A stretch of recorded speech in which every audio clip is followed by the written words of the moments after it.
Welcome to Sport on the Go. I'm Boris, I'm Philip. and we're here to chat. We're going to just have a bit of a chat A about bit of a chit chat. sports. You know, I think the thing that occupies everyone's life. weekends. You kind of run away from everything. You just decide that you're going to spend some time watching, people kicking the balls around or race around a track or whatever. Trying to overtake Verstappen, which is impossible. But let's see how Red Bull 1-2. Red Bull 1-2. That's what we've accustomed to now. So. Let's discuss what we've got going on. We have a couple of ideas what we were going to discuss today. Probably the biggest thing in the room is the international break. Well, international flop for me, because the biggest problem I have with international break is the stop in the league. Yeah. Not for the Euro qualifiers necessarily, but for the actual friendlies. It gets in the way of competition. When you're a team that's fighting for finishing. I mean, someone like Arsenal, Man City, or whatever it is. These teams are fighting for silverware. Yeah. All year long. And then their main players are getting sucked out of the team. Yeah. To go and play a bunch of friendlies. And usually what happens in these friendlies, you go into a friendly, but as a professional footballer or whatever it is, you go in still feeling pretty competitive. Like you still want to play and demonstrate that you can play for your international team. And so you're going to go full on. Yeah. And unfortunately, some of these guys get injured. Yeah. Speaking of injuries, like yesterday or recently, Saka was injured for England. Imagine. And now the biggest problem is that Bukayo has Arsenal playing Man City next week. Yeah. So if that injury is serious, which apparently they said it might just need, I don't know if that's a tactic. Maybe he knew that these friendlies are pointless. Maybe that was the plan. But it looks very strange because I know a lot of England players are very rough. In terms of they play, so they're competitive. They're competitive. So it's very likely that that's a real injury. Yeah. Now, was that a necessary injury? No. Well, no. And like I was saying, trying to prove yourself as a player worthy of playing in the international squad. Yeah. You wanna. Like you think of like Palmer. You think of like. Mainu from Man United. Sterling. I mean, Sterling still wants to play in. He still wants to, but he's not in the squad. He's not in the squad because Southgate doesn't view him as. No, but what I'm saying is, you have players who want to prove their worth. Yes. So they're going to go in and play really well for their team, even if it's a friendly. And very likely the defenders probably attacked Saka because it was training. Yes. He got an injury because they went full on because they want to actually be playing football. So, like that's what I'm saying. Like, the friendlies are a problem for me. Yeah. The Euro qualifiers are another story. That for me is a scheduling issue. Well, I mean that's always going to happen. What I mean? Like, why are these matches necessarily now? Well, because the Euros are in June. We have in qualifying like pre-qualifying qualifiers. No, because they're still qualifying for the group. I mean, isn't football a summer sport? No, it's. What I'm saying is, the biggest issue is that the Euro qualifiers are now. Some teams haven't qualified for the group. Like 90% of the groups are done. Now these are the I don't know why there's like 3 teams that haven't qualified. So they're playing playoff Euros. Why are they now? Why are they playoff Euros now? I think that's maybe it's like the scheduling conflicts that we have at the moment. It's a big problem, especially all these fixtures are going to cause a problem for leagues as well. Yes. And if you think about it, these friendlies are one thing. The Euro qualifiers are another. The Euro qualifiers could have and should have been done completely before. If all these other teams have qualified, why didn't they qualify at the same time? Finish. Yeah, I feel like they should definitely be a way for them to structure where it's not a conflict Yeah. with your league games and your international games. But if you think about it, everyone, obviously, people love watching their clubs. Yeah. It doesn't matter if it's England or if it's Italy or Spain. Everyone loves watching their clubs. But at the same time, like, what has always been the most coveted trophy in the world has always been the World Cup.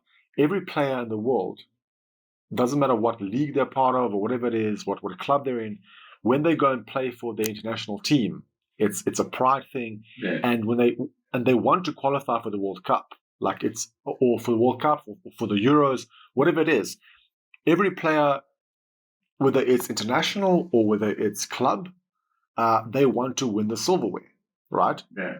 Think where it's like you were saying, we have an issue with how can we schedule this so that the players can compete at a high level without sacrificing their form or maybe getting injured, and then not being able to go back to league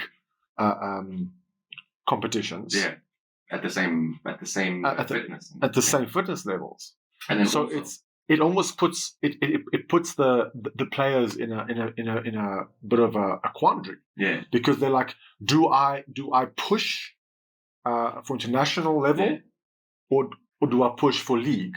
And obviously, if you're playing for league literally every weekend, almost every single weekend, and international is like once a month, like we have now, what is priority?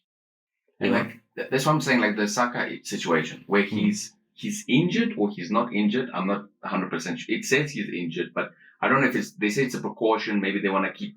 But I have a feeling he does not want to get injured. So you're saying that he's actually sacrificing his international duty. Well, I'm not accusing him. So that I'm not accusing him. No. But what I'm saying, my opinion is that it's a viable option because the England squad already have young talent that can replace him at the moment. Yeah. They have Palmer is there from Chelsea who can play in that position. They have Mainu who's young, who's coming in now, who can. These friendlies should be for the young players anyway. I don't know. Like they're playing Brazil and Belgium, right? These are pretty big teams to play. Yes. You know what I mean? Like it could send a statement, but not really, because you don't want. I don't even think Brazil is going to play the way they normally play, because a lot of these players are still needed back in their league. Yes. And many of them play in the English league and the Italian league, and you know what I mean. And these leagues are tough. You can't like the leagues are very tough. We have to think of it as ourselves. If I was a footballer, it's very likely I'll probably get fined. Personally, I would get fined by not playing these friendlies because you're so slow. No. No, because I wouldn't want to jeopardize especially if I was like an Arsenal, Liverpool, City. Yes. Why would I want to jeopardize my health, my fitness? Yes.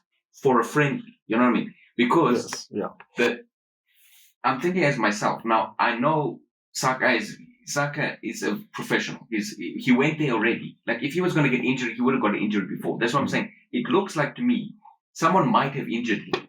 Yeah. And it's one of those young players who never get to play. Do you know what I mean? It's one of those Kobe Mainus who went in a bit too rough in a tackle because he really wants to play the first match. Yeah. You know what I mean? It's this excitement of, hey, I'm going to play for my country. So you're saying that he's going to go and injure Saka so that he can... No, that's not what I mean. What I'm saying is it's the same thing as in training, like if in club football. Yeah. When a player is training, and he's still like determined to like make sure that he's still mentally fit in the training session, he by mistake puts in an extra tackle that actually injures his teammate, and that happens all the time. You've seen, like we're Chelsea supporters, right? We know our injury record is horrendous because probably very likely one of our players tackled another player and then he's injured. Yes. Because they trying to compete to play.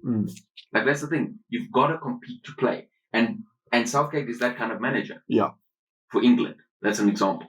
Because we're using England as an example because they're one of the favourites for Euros. Like going into like they are every Euros. Okay, like they've bottled a few wins that they should have got, but that's another discussion. But like going into predictions and stuff later on, we have to discuss how these fixtures could hamper the Euros. No, but the thing is, like, you can't choose one or the other because like you would think that, you know, and actually having this whole conversation about would a player prioritize league? So would a player, if you're a professional player, athlete, doesn't matter if you're basketball, football, whatever it is, okay, every single sport has your leagues and has your internationals. Okay, I mean, like, think about the NBA. Okay, you've got your NBA. You know, you've got the World Championship NBA, the World Championship American NBA. But you have your players there, right? Who are maybe from America or from Serbia or from wherever, and they're playing the NBA. And then they have their international games, whether it's for the Olympic Games or whatever it is, right? Now, I don't know exactly how it works with international games. Like, do athletes get paid to play internationally? In many cases, the prize money, like that's when it gets divided. Do they get paid per month? No. To be no. Exactly. No, most it's the prize money of the Euros. So if you're a player at the Euros, you get paid. You get paid. So that's why many you're a players, player, right? So that's why many players get competitive because for them it's more like a every 4 years they get a bonus. Yeah. Right. Who pays their salary every single month? The clubs. The club. Yes. Right. The club pays their salary. So if we look at in that light, and we take it out of context or out of the sports genre, right? If you're working for a company, okay, they pay your salary every month, and then you get asked by some random person out there who's like, we every 4 years. Okay, they say to you, we want you to come and use your skills to help us, and we will give you a fraction of your salary that you get paid every single month by your existing company that actually pay you. Right? What are you going to prioritize? Because now, but the problem with an athlete or a competitive, a professional athlete who's also very, very proud of their nationality, is going to go, like, someone like Messi, for instance, he's going to give his all to Barcelona, and when he goes to Argentina, you make sure that he's going to give his all to Argentina, right? But then he gets injured while he's playing internationally, and his responsibility to Argentina, he gets injured, goes back to PSG, wherever he's playing at the time, and then he can't play. But that is what he does week in, week out, is play for his club, and then every now and then play for his team. But I understand, like, the Messi thing. Messi is like a complete. Okay, but I'm just using him as an example. But I mean, it can be anyone. It can be Jackson going to Senegal. Right. And it's like, people will be like, well, that's fine. We don't need Jackson. But for example, Salah went to the AFCON, got injured at AFCON, and was out for about a month or so for Liverpool. And you could see, okay, they managed, they survived without it, because obviously Klopp's kids. They still got the team. You see, they had one player out. No, now it's starting, like, they got Jota out, and the thing is, these injuries are from the club now. Now they're getting injuries from club football. Which means Jota and all these players might not play in the Euros. Basically, if you look at it, like, Salah was injured, right? And now they've got Jota injuries and all these other injuries.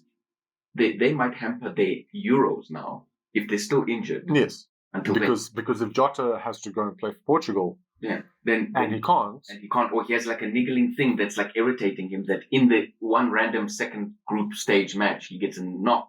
Yeah, he might be out of the tournament. And exactly. That's the thing. Like that's what I'm saying. A lot of footballers have to decide what they want to do, and sometimes it's out of your hands because the manager just says, "No, you're not fit." Like let's say Sterling's not part of the England squad, so he's at Stamford Bridge now training. Yes, okay? That's one thing. Yes. But like Palmer is now there, and we wouldn't want Palmer to get injured. No, not at all. And the problem is they're playing some rough teams. Brazil and Belgium are very what's the word? Competitive, combative. Rivals. I mean, whatever it is. Like, you don't want, and skillful players get beaten up all the time. Yes. We know this. Yes. So that's the thing. Like the Euros, these international breaks are causing issues for players when it comes to clubs. Now, to go, Like, so, I mean, I hear what you're saying. I mean, it makes sense that we want our favorite players in our clubs to always be in form and not get injured. Yeah. But international duty is a thing. Yeah. It is a thing. So when do you mentioned Southgate, right? We all know manages England. Yeah.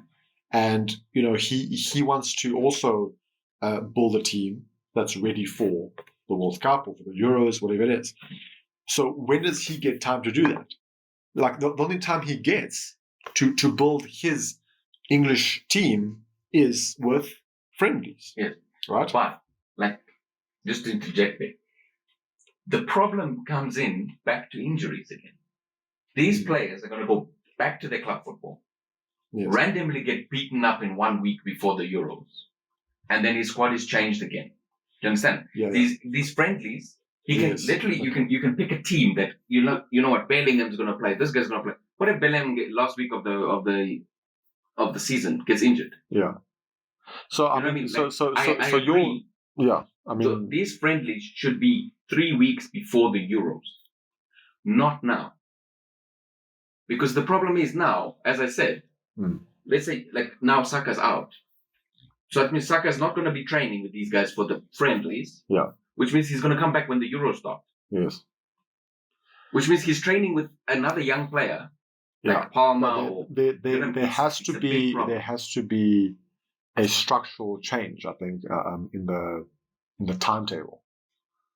Well, I mean, this has been going on forever. It's like, and now they want to add more fixtures and more. It's going to get worse. Yeah, that's the thing. Like, I think managers need to actually. I agree, because there should be some sort of boycott somehow. I think even like during the league, during the season. Yeah. There's so many times where we're like. Match after match. There has to be a break. Like, how is one team one team playing three games a week? 3 to 4 games a week. No, but I mean like if you have a team that is just riddled with injuries, and you literally you're like limited with your selection, and you have to play the same players over and over again for 4 games in 1 week. They're gonna get tired. They're gonna get tired and injured. Possibly injured. Yeah. And then now these same players who are playing, 4 league games a week have to now go and play international or some friendly. I mean, I'm looking at these friendlies here. I'm like, imagine if one of your top players, is from, let's say, what's this here? Let's see. There's a whole bunch of really silly games going, like Spain. Okay, I mean Spain. We know. Yeah, Spain. Spain. Some of the top footballers in the world. Spain. Okay. Yeah. Now they have to today play against Colombia. Okay. And where are they playing? In Spain. It's So they're playing at home, but luckily. They have to travel to Colombia. But I mean, but imagine now, like some of your top players in your league. And Colombia is competitive, right? Very. Doesn't matter if it's a friendly. They just want to try and make sure that they win. Make sure they want to win, yeah. And they can get violent, right? So now you have one of your top players, international duty. Yeah. Spanish player has to now go play Colombia, and he gets injured. Yeah. What do you do? Or let's say another one over here. We've got USA, Jamaica. I don't even. Oh no, sorry. This is the CONCACAF National Nations League semi-finals. Yeah. Okay. It's obviously. So this is actually a tournament. Now, if your main players are from the US, why is there competition now? Why is there semi-final randomly during the season? Actually, that's right. No, but that's what I'm saying. During, I mean, some of these players are actually like still playing in the leagues, right? Yeah, are playing a tournament. Yeah, it's like, okay, I understand. You see, like that's the thing. Like now, the African Cup of Nations have started thinking about is putting the African Cup of Nations after the leagues. You know, they normally play in January. You know what I mean? Normally, yeah. So they have seen that it's probably better to put it at the end of June because, like, FIFA and AFCON have now like actually almost joined forces properly now. Like, I know a lot of the time FIFA almost pushes AFCON. Like, it's not even most people that are AFCON. It's just another it's a random. Yeah. But I mean, so is this CONCACAF Nations League so in the middle of random? What is it? Jamaica, USA. I mean, nobody's watching this. Who's watching this? I had no idea it was even happening. That's my point. Most people know about AFCON. They know what's happening there. I suppose Jamaicans know, or you know, yes, Americans. No, but what I'm saying, like African Cup of Nations affects every league because African players are everywhere. Yes. The difference is that this is international break. Yes. So these tournaments that are going on now, randomly, are just like in there. They're in there with the friendlies. Yes. Which is a problem. So imagine now, for instance, Pulisic gets injured. AC Milan is in trouble. Yeah. Because he's having one of his best seasons. Sri Lanka, Papua New Guinea will be interesting.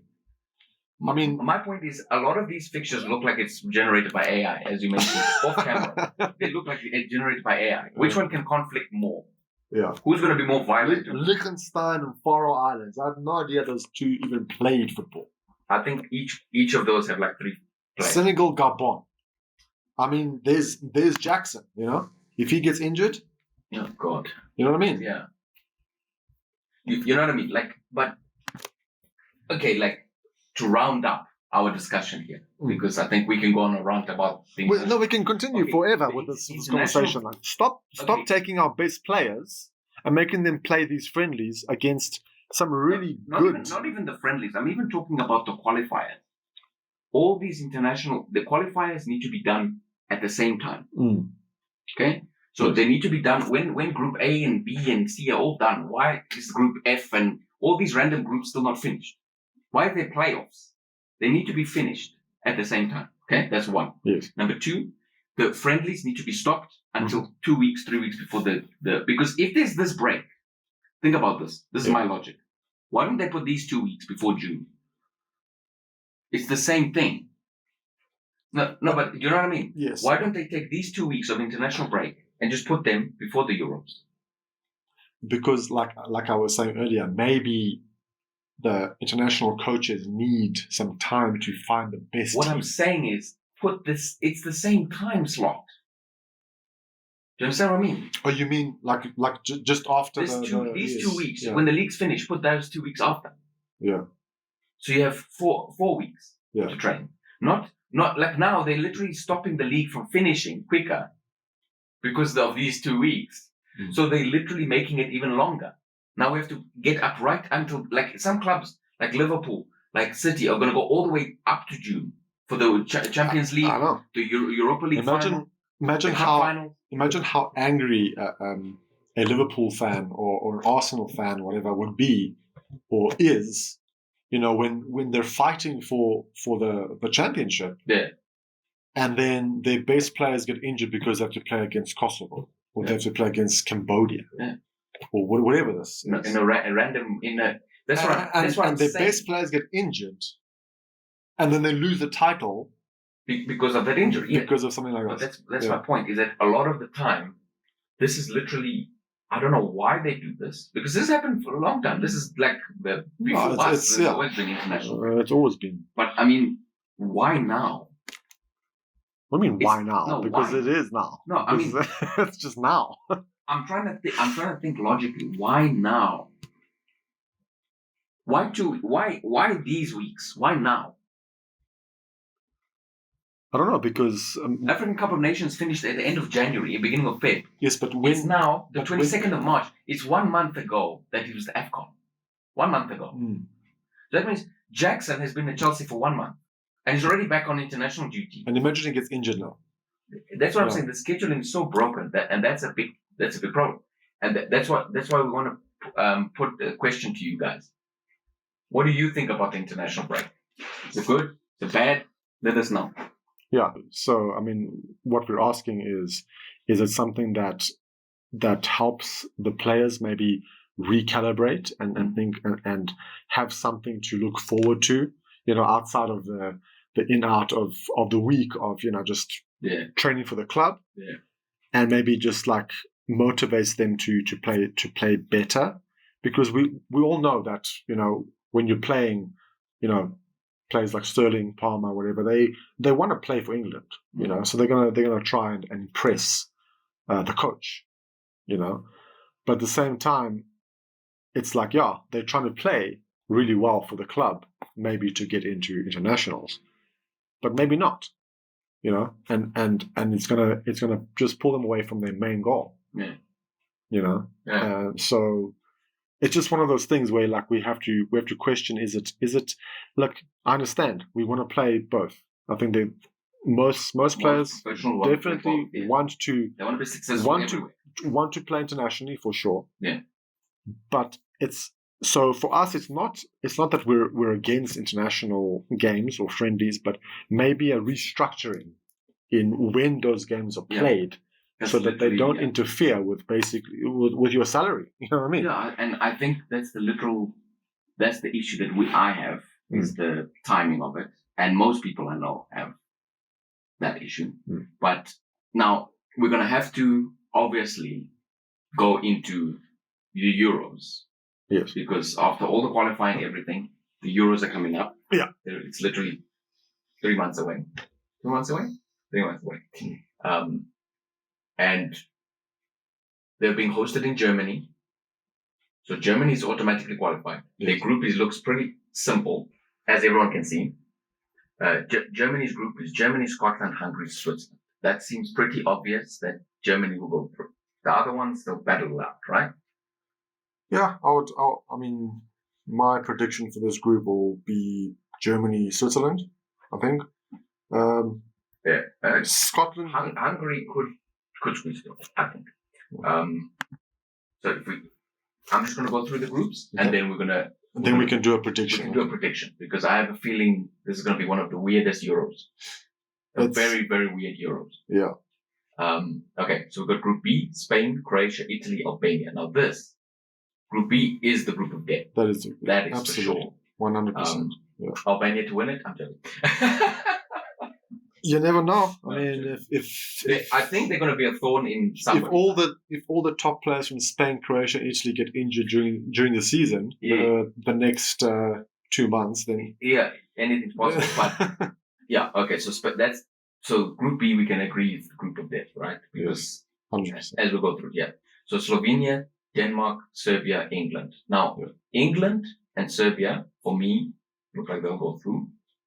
It's going to be a tight battle because, as we said, injuries. We'll go to predictions later, but for now, that's my tip.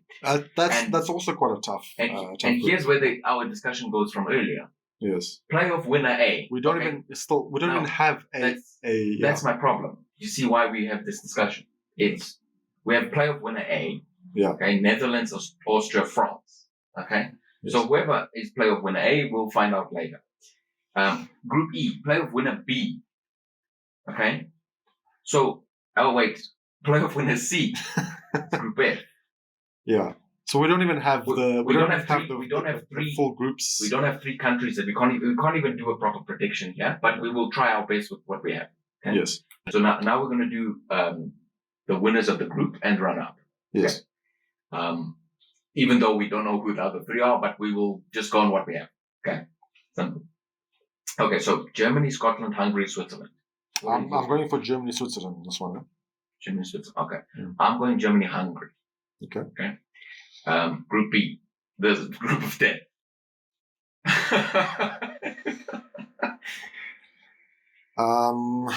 This one, I would say Italy, Croatia. I think Spain.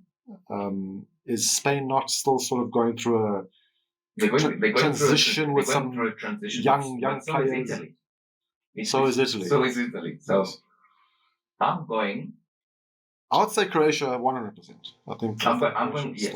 Okay, so I'm going Croatia, Italy. Croatia, Italy. Yeah. I think the group is going to be tight. Literally by it's going to be very close. Yeah. Very all I know is that Albania will probably get beaten by all of them. That's my only. Okay. Group C: Slovenia, Denmark, Serbia, England. Now, we support Serbia. Okay. Yes. But problem with Serbia is that we're also very inconsistent. Very. Yes. For me, I think it's going to be England. It's going to be very close between Serbia and Denmark. I feel like it's going to be a goal difference thing at the end of it.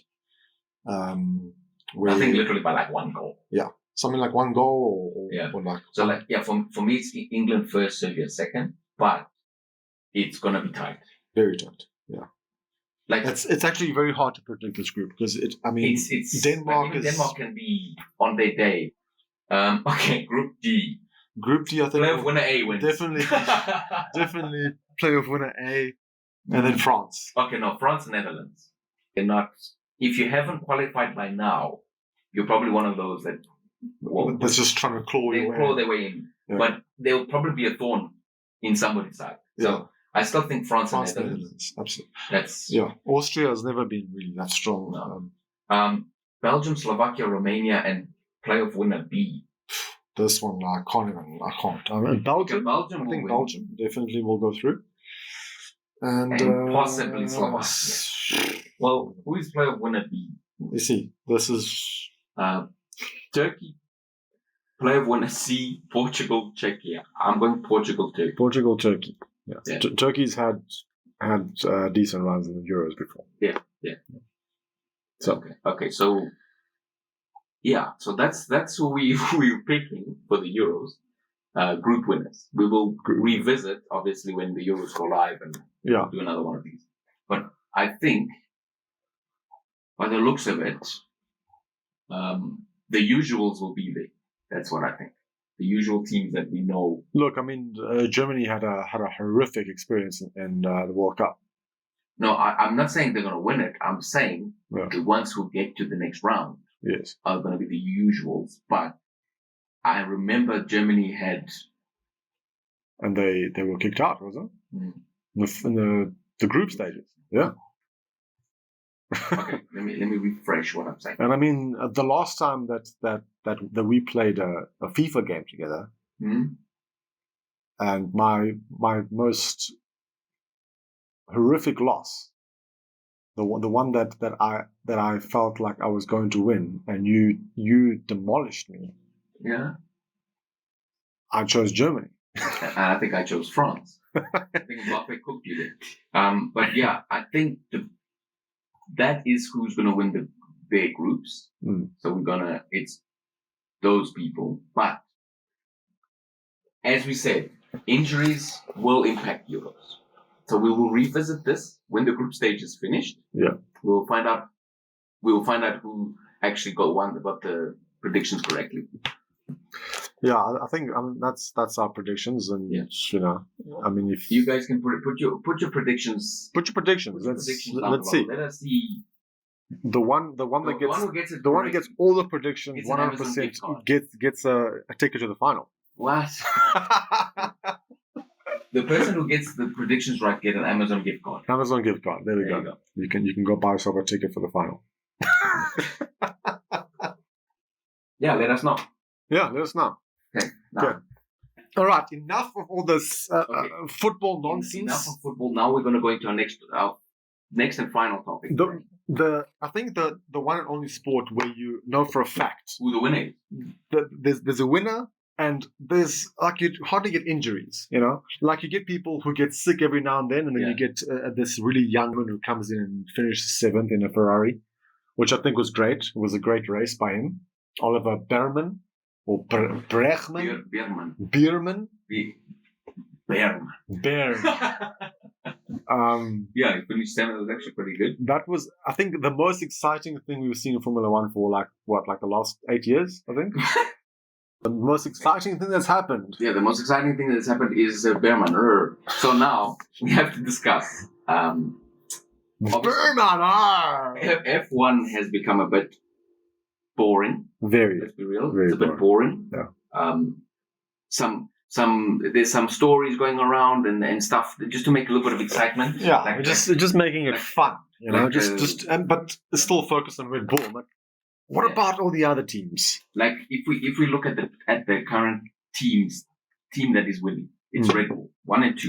Imagine Max Verstappen already has 51 points. Who's Max Verstappen? He's already got 51 points, right? So if we have to be like, we know Hamilton is leaving to Ferrari next year. Yes.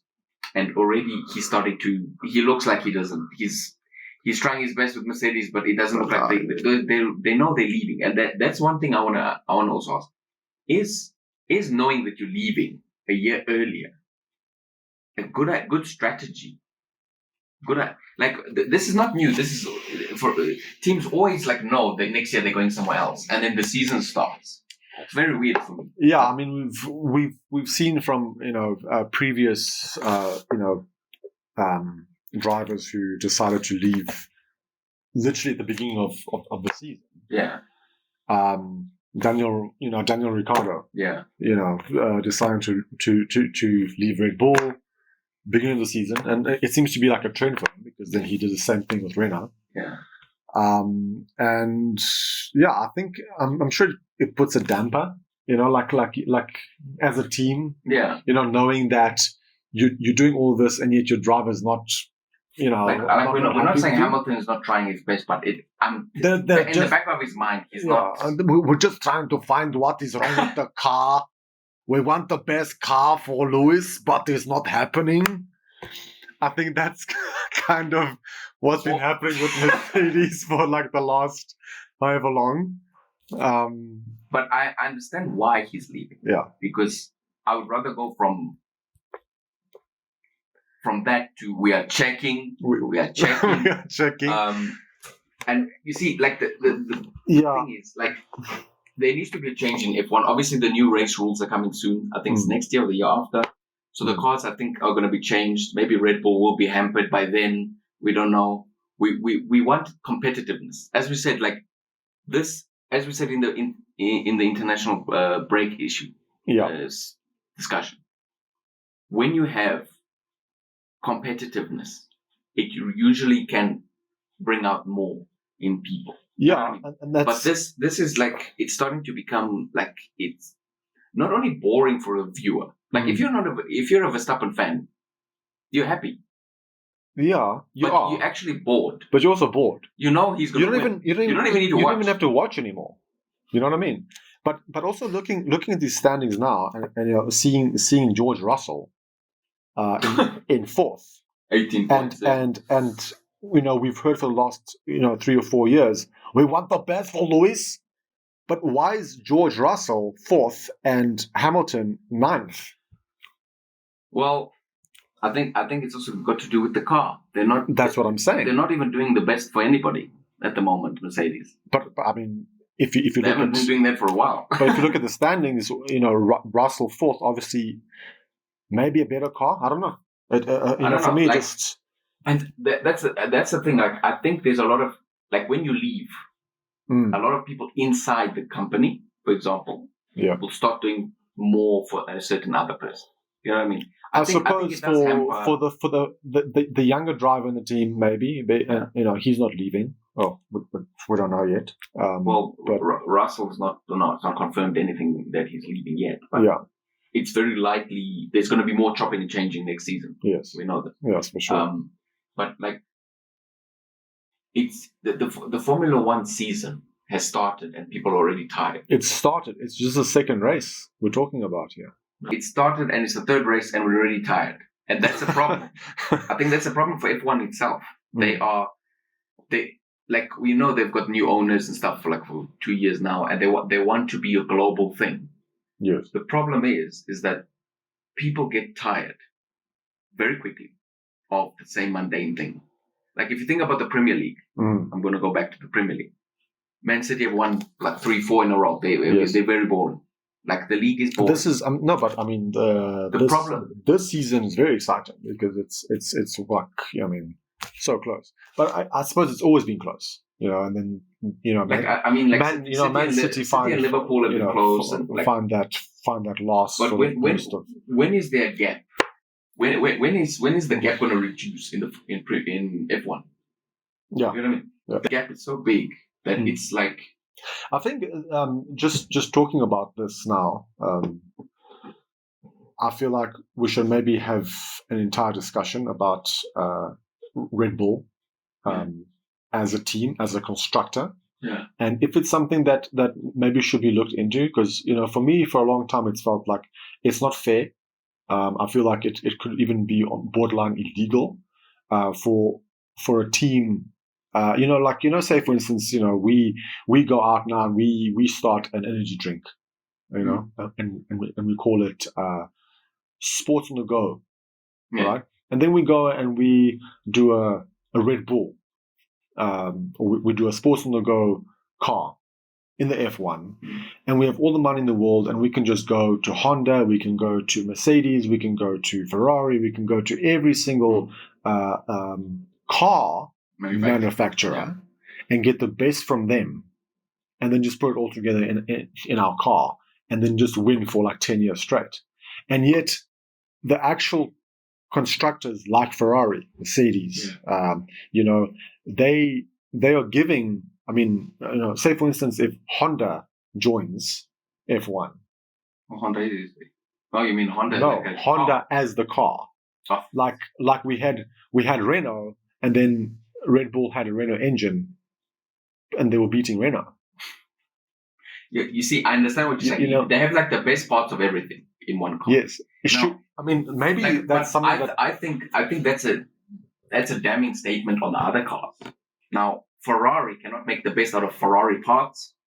Mercedes can't be the best car out of Mercedes parts. That's very damning that a Honda engine is better than a Mercedes. That's what I'm saying. Is it? This is this is a conversation that maybe we should just like dedicate one full podcast. I think we'll have an episode down the line about just constructors and how these cars, how they're constructing it, the legalities of each car. Right now they're not breaking any rules. They're not breaking rules. It's the same thing. The fairness it doesn't seem fair. It's the same thing that we had with they've changed their name now, but Racing Point.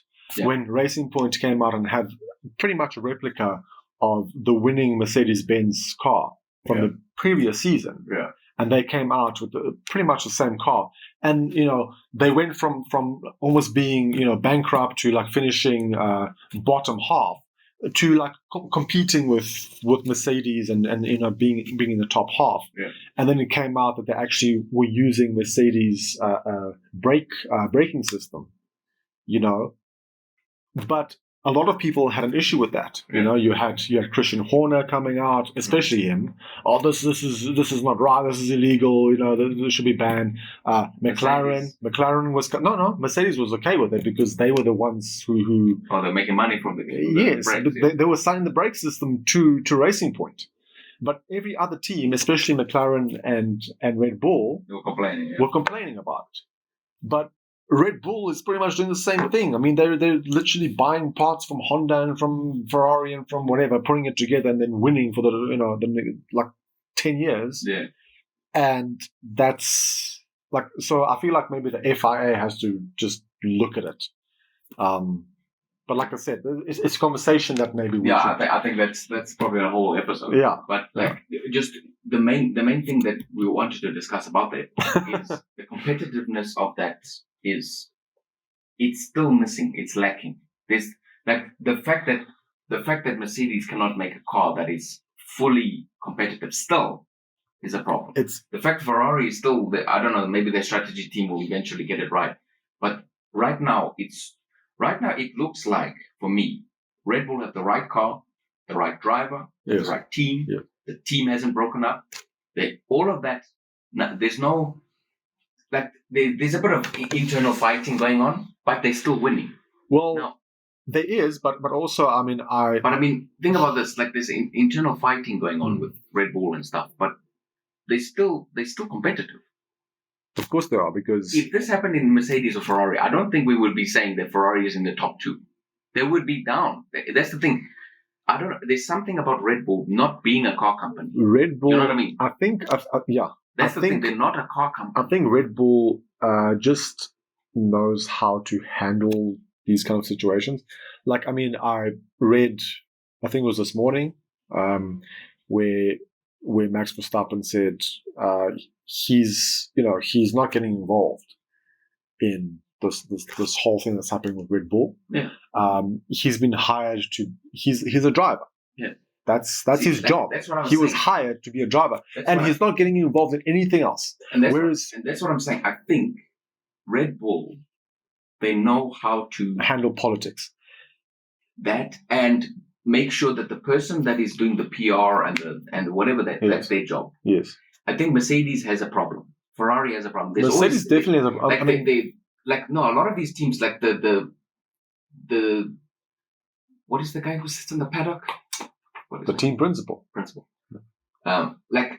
There's a problem. Like when you think about the team principal, for example. Yeah. Like Toto Wolff will come out with something and say this and that about the driver and then this and that. It looks like that's the one thing that Red Bull gets right.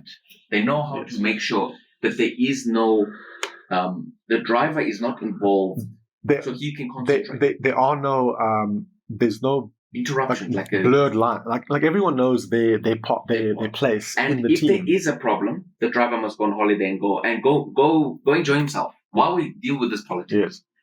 I have a feeling in Ferrari, in Mercedes, in Aston Martin, it's all in the driver's there, head and center, going 100%. This is what we're doing. It's like, but why am I here? Why am I not practicing on the street? Why am I not going to practice? Yes. Why am I involved in now going out on the press releases and stuff? No, that's not the job. That's the thing. I think Red Bull does that very well. And that's how they manage to get 1-2, even though they have internal problems. Yeah. Like, think about that. Yes, because the drivers know what they're doing. Like, well, I mean, what? They obviously know what they're doing. No, you hear that? No, but I mean, the drivers in other places don't know what they're doing. No. They know their role. Yeah, and that's it. I mean, if you and also Verstappen's very stubborn. He doesn't care. Like that's his. You can see his demeanor. If the guy comes to me and says, I'm complaining, he probably walks it off. He doesn't even care what you're talking. He doesn't take any, he's so stoic. Like he's like so just like in his zone. That's what he does. And you can't shake him. You can literally tell him that he's doing something, doesn't care. Yes. And that's who he is. Like, not every driver is the same. But I think Hamilton, in one case, he can be like that. Hamilton, he definitely can. He is very involved in the political thing of Mercedes. Too much. And I mean, like the PR. Yes. But that's the thing. That's why Ferrari got him, because he's very good with PR. Yes. Like, I mean, his name alone will get Ferrari people to buy Ferrari shirts. 100%. Like, that's literally a marketing move for me. I've already pre-ordered. No, but that's pre-ordered. That's like a marketing move. Yeah. You know? Like, you have to think of, like, I think Ferrari has realized not only they're losing on track, but probably commercially, you know? 100%. Red Bull does not. Yes. At the moment, Red Bull probably dominates everything. They dominate they dominate the track, they dominate commercial revenue, they dominate with everything. Like, would you rather, would you buy a Max Verstappen shirt? Yeah. Red Bull shirt. Or a Williams shirt. No. Or even Charles Leclerc. Like, well, which one?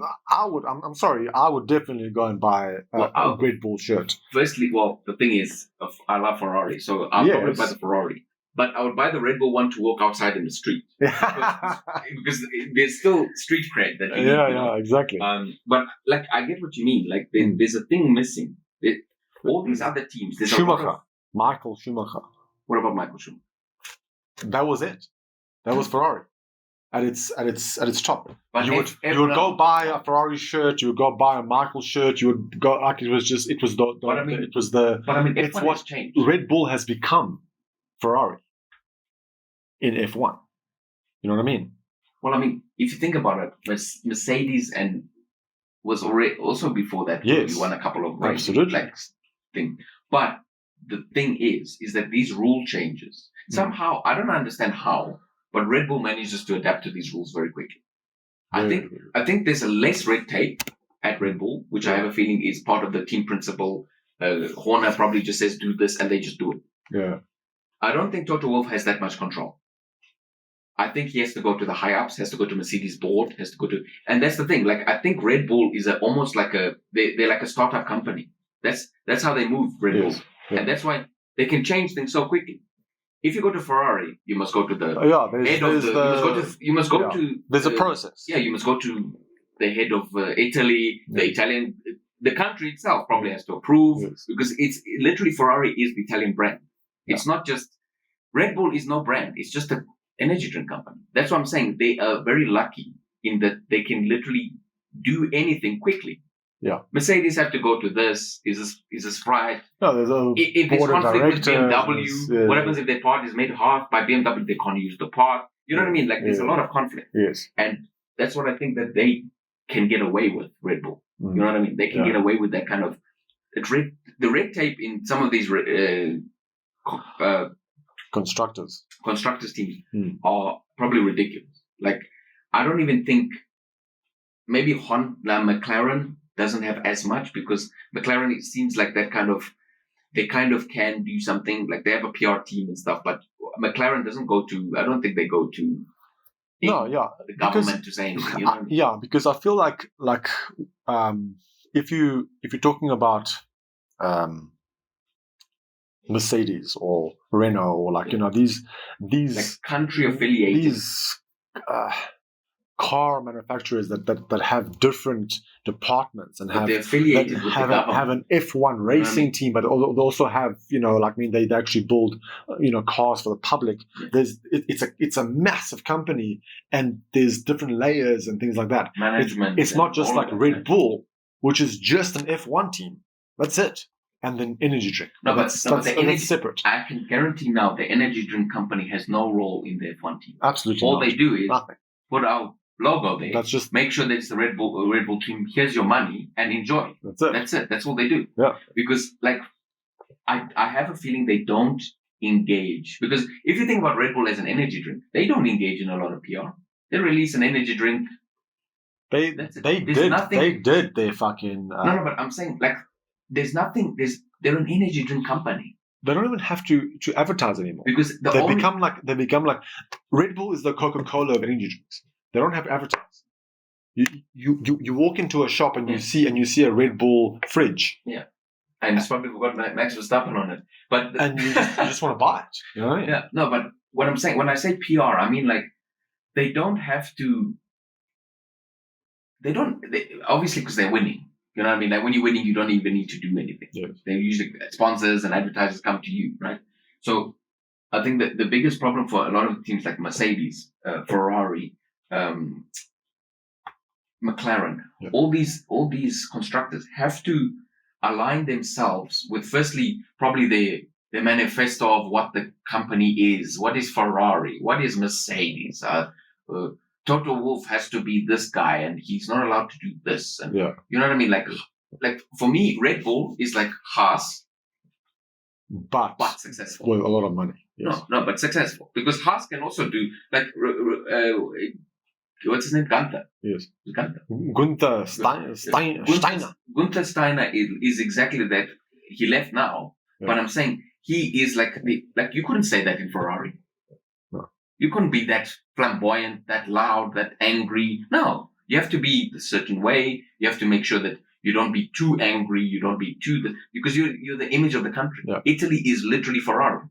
Yeah. You can't go around saying we look like a bunch of wankers. Here's the clip. Imagine saying that as a Ferrari team principal. No, you cannot. We look like a bunch of wankers. No. No way. You can go Il Mazzo, but that's it. You can't do anything else. But you know what I mean? Like you can't. You have to think about this as a viewer as well. Like people go, how Red Bull is that? They just win. It's not just Red Bull that just wins. There's a whole thing that goes around it, and they adapted to the way. I feel like Red Bull just has made really great decisions internally. I mean, when they went from Renault to Honda engine. But they adapted so quickly. That's my They point. did. They adapted But so quickly. Mercedes-Benz can't just change the engine. They have to They use have to Mercedes. make the engine. They have to make the See, engine. this is what I'm saying. But I mean, Honda does make the engine for Red Bull. No, but I know what you're saying. But the thing is, the F1 team going into testing, right? Honda makes the engine. This is how quick I'm gonna try and be as like blunt as possible. But no, they take the Honda engine, they put it in their car, and they go test it. Say, okay, it's not reaching the right RPM. Do it again. Mercedes have to go, okay, this year, these are the rules. We've got to do this. We've got to do that. We've got to make this engine work first. Secondly, it's got to last. Thirdly, and all of that, because a Ferrari engine and a normal engine is completely different. You know what I mean? Yeah. That's the thing. Like, they have to, it's the same thing, but it's not the same. Literally, Red Bull can go pick the best. Exactly. Mercedes have to make it. It's completely different.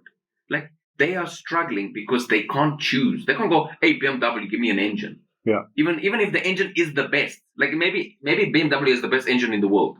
But Mercedes, like, it's Mercedes. Yeah, we can't have a BMW engine. Exactly what I'm saying. So the thing is, they are stuck because of the way they're stuck because Red Bull can do whatever the hell they want. Well, so can Haas. So can all these other teams. Yeah, they can. But the thing is, Haas uses Ferrari.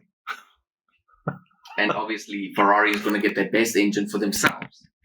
This is also another topic that we can have about how there's a bit of one gets less power than the other car, and there's a bit of like almost not negligence, but like somebody drops in power. There has to be. It has to be.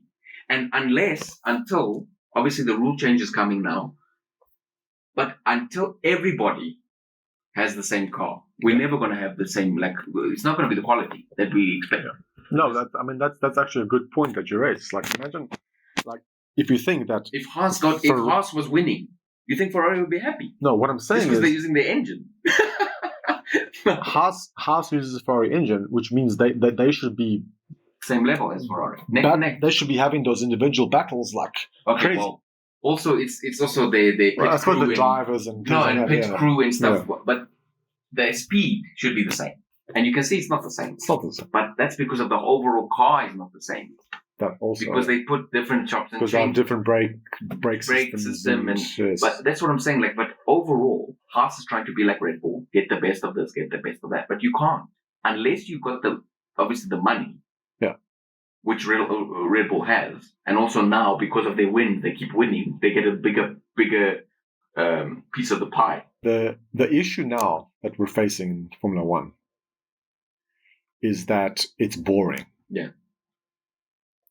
So there has to be a change of rules that, look, I mean, it's not fair maybe on Red Bull because, Ferrari or Mercedes or whatever, it's like, oh, they're too fast for us.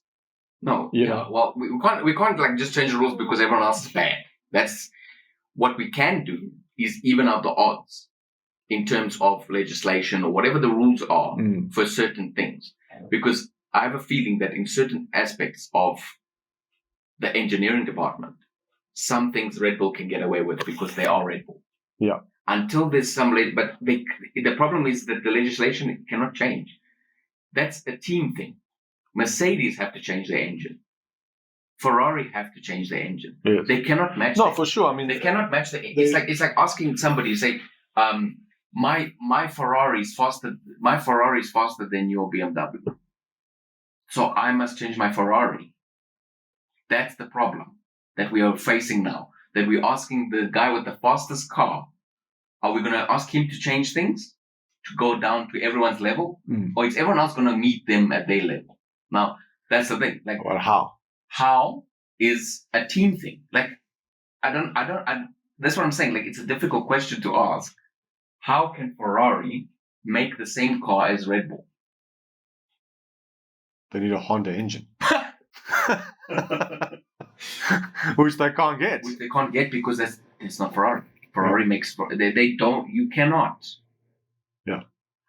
And you see, the biggest problem that eventually, I have a feeling, if the rules are changed with certain things, like maybe DRS in the first lap or something, maybe Ferrari can do something, but it doesn't work like that. They've literally they're at the peak. Red Bull are at the peak of F1 at the moment.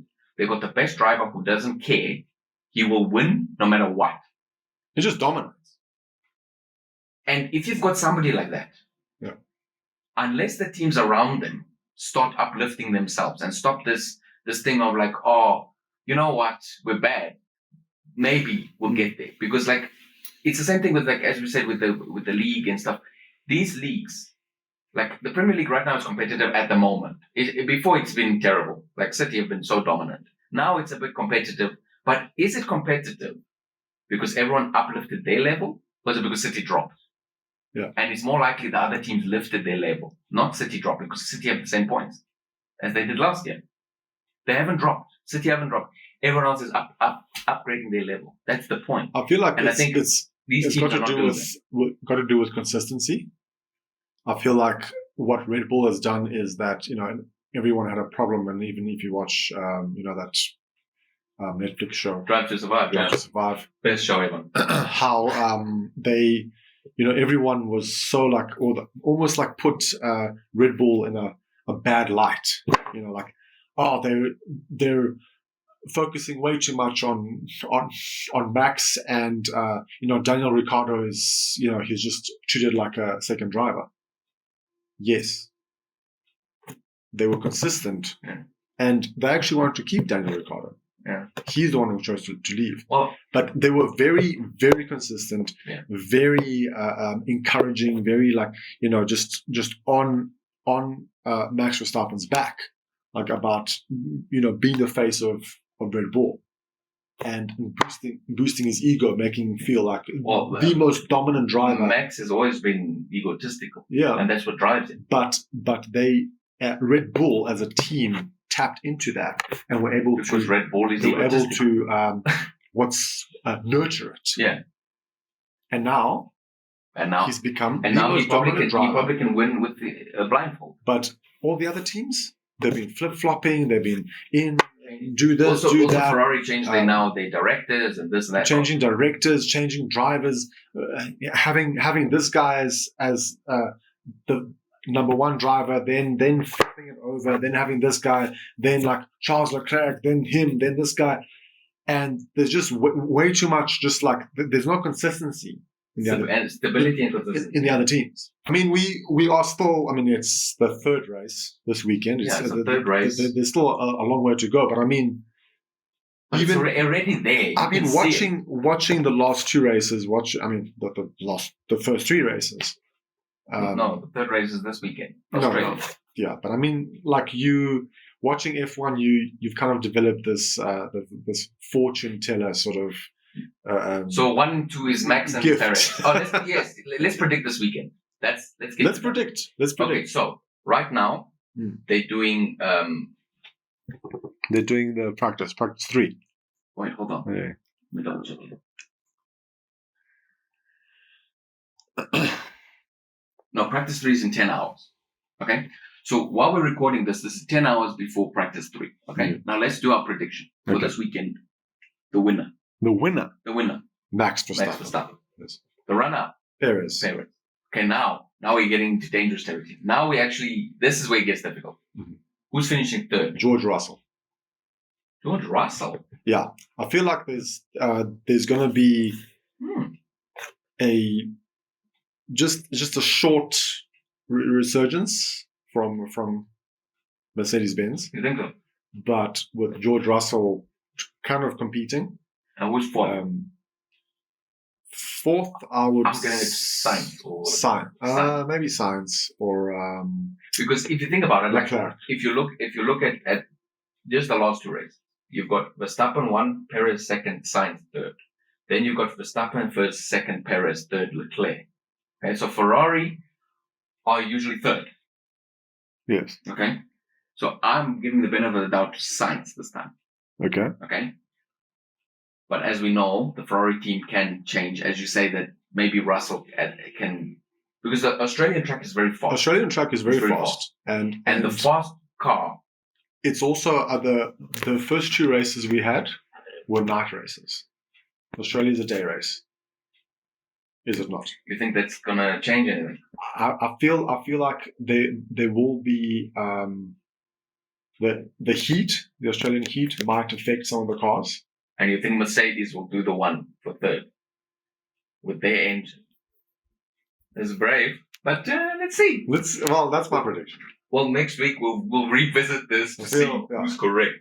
Verstappen first, Perez second, Russell third, and fourth. Fourth Sainz. Fifth would be Stroll. I'm joking. Drank too much. Yeah. Yeah. No. So So I think that my 3: Perez, Verstappen, Perez, Sainz. That's my 3. Okay. And there's going to be a Hamilton finishing again. Probably 8. Low. Somewhere low. And we're going to have, Toto Wolff. We're trying to get the best out of his car. While we're recording this, there's already Hamilton was complaining about something, that he's not happy about his car already. So I don't think he's going to finish in top 10. That's what I think. Yeah. You see, this is the thing. This is what I was saying, is that you've got everything's wrong. You've got guy leaving, cars not working, the energy's low, confidence is low. I feel like Mercedes is actually going through a transition. But they're not. Period. But they're not. They're not. They're going through a transition period of somebody not doing anything. Yeah. So we will. We're going to end it off there. Hope you enjoyed. Like, subscribe. That was our pilot episode. Hope you guys enjoyed. That was a pilot episode. Hope you enjoyed it. Let's just send some feedback. Let us know if leave you a comment enjoy about. it. Let us know if you tell him why he's ugly, and we move. Thanks. Bye.